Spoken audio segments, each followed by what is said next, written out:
മറുഭാഗത്ത് സ്ഥാനാർത്ഥി നിർണയം വേഗത്തിലാക്കാൻ കോൺഗ്രസ്. കേന്ദ്ര തെരഞ്ഞെടുപ്പ് സമിതി യോഗം മറ്റന്നാൾ ചേരും.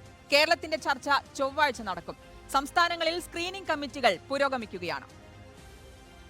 തർക്കങ്ങൾ ഇല്ലാത്തതും സിറ്റിംഗ് എംപിമാർ മത്സരിക്കുന്നതുമായ മണ്ഡലങ്ങൾ ആദ്യം പ്രഖ്യാപിക്കാനാണ് കോൺഗ്രസ് നീക്കം. ആദ്യ പട്ടികയിൽ 100 സ്ഥാനാർത്ഥികൾ ഉണ്ടാകും. കേന്ദ്ര തെരഞ്ഞെടുപ്പ് സമിതി യോഗത്തിൽ സംസ്ഥാനങ്ങൾ തിരിച്ച് ചർച്ച നടക്കും. രാഹുൽ ഗാന്ധി വിദേശത്ത് നിന്ന് മടങ്ങിയെത്തിയ സാഹചര്യത്തിൽ എത്രയും വേഗം ചർച്ച പൂർത്തിയാക്കാനാണ് തീരുമാനം. കേരളം അടക്കം 8 സംസ്ഥാനങ്ങൾ ഹൈക്കമാൻഡിന് പട്ടിക കൈമാറി. കേരളത്തിൽ വയനാട്, ആലപ്പുഴ, കണ്ണൂർ മണ്ഡലങ്ങളുടെ കാര്യത്തിൽ മാത്രമാണ് തീരുമാനം ആകാനുള്ളത്. രാഹുൽ ഗാന്ധി, പ്രിയങ്ക ഗാന്ധി എന്നിവരുടെ സ്ഥാനാർത്ഥിത്വത്തിൽ തീരുമാനം അവരവർക്ക് വിട്ടു. ഭൂരിഭാഗം സംസ്ഥാനങ്ങളും രാഹുൽ ഗാന്ധിക്കായി രംഗത്തുണ്ട്. ദില്ലിയിലെ 3 സീറ്റുകളിൽ അൽക്കാലംബ, സന്ദീപ് ദീക്ഷിത്, JP അഗർവാൾ എന്നിവരുടെ പേരുകളാണ് പരിഗണിക്കുന്നത്. ഇന്ത്യ സഖ്യത്തിന് സീറ്റുകൾ വിട്ടു നൽകിയ സാഹചര്യത്തിൽ കോൺഗ്രസ് മണ്ഡലങ്ങളിൽ മത്സരിക്കാൻ സ്ഥാനാർത്ഥികളുടെ തള്ളാണ്. 150 സീറ്റുകൾ ഒറ്റയ്ക്ക് വിജയിക്കാൻ കഴിയും എന്നാണ് കോൺഗ്രസിന്റെ വിലയിരുത്തൽ. ഇന്ത്യ സഖ്യത്തിലെ സീറ്റ് വിഭജനം പൂർത്തിയാക്കാത്തതാണ് കോൺഗ്രസിന്റെ സ്ഥാനാർത്ഥി പട്ടിക വൈകാൻ കാരണം. രാഹുൽ ഗാന്ധി അമേഠിയിലും വയനാട്ടിലും മത്സരിക്കുമോ എന്നത് ആകാംക്ഷയാണ്. റായ്ബറയിൽ പ്രിയങ്ക എത്തുമോ എന്നതും പ്രവർത്തകർ ഉറ്റുനോക്കുന്നു. Reporter Noble Marikkaran, in reporter, Delhi.